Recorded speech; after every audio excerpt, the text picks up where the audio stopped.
नमस्कार, मी आहे मयुरी आणि मी करते 22 तासांचा इंटरमिटंट फास्टिंग। जर तुम्ही मला फॉलो करत असाल आणि बघत असाल माझ्या पहिल्यापासून व्हिडिओ, तर तुम्हाला कळेल माझं वजन किती होतं आणि आता किती झालेलं आहे। आजच्या दिवसाची सुरुवात मी केलेली आहे 1 झाकण ॲपल सायडर व्हिनेगर आणि गरम पाणी याने। आता हे सगळं पियाल्यानंतर मी सगळं अंघोळ वगैरे उरकते आणि मग एक्सरसाइज करायला घेते। ही माझी सवय आहे पहिल्यापासून। 22 तासांचा फास्टिंग करते, त्यामुळे कोणत्याही प्रकारची एनर्जी डाऊन वगैरे झालेली नाही आहे माझी। तेवढ्याच एनर्जीने आणि तेवढ्याच स्फूर्तीने मी रोज सकाळी एक्सरसाइज करते, जी गरजेची आहे आपल्या वेट लॉस जर्नीमध्ये। एक्सरसाइज झाल्यानंतर मी रोज न चुकता मेडिटेशनसुद्धा करते, कारण ते सुद्धा खूप गरजेचं असतं। मेडिटेशन झालं की थोडंसं प्राणायाम वगैरे सुद्धा करते। त्यानंतर मग मला भूक लागते, त्यामुळे मी रोज हे माझं रुटीन आहे की ब्लॅक कॉफी पिते मी रोज एक्सरसाइजनंतर। इंटरमिटंट फास्टिंगमध्ये आणि फास्टिंग विंडोमध्ये तुम्ही नक्कीच ब्लॅक कॉफी घेऊ शकता।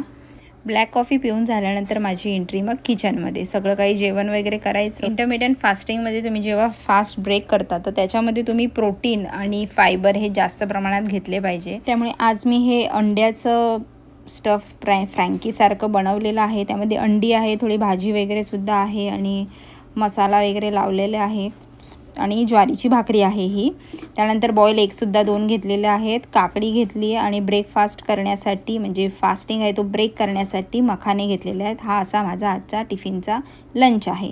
त्यानंतर ऑफिसला निघण्यापूर्वी हे रोजच्याप्रमाणे 1 ग्लास सॉल्टेड लाईम वॉटर हे सुद्धा पिल्यानंतर ना खरंच खूप छान वाटतं, म्हणजे पोट भरल्यासारखं सुद्धा वाटतं आणि गरजेचं आहे हे फास्टिंग विंडोमध्ये। त्यानंतर ऑफिसला निघायचं आणि ऑफिसमधून घरी यायचं, मस्तपैकी फ्रेश वगैरे व्हायचं आणि पाणी भरपूर प्यायचं आणि त्यानंतर 10 वाजता झोपायचं। Good night, bye.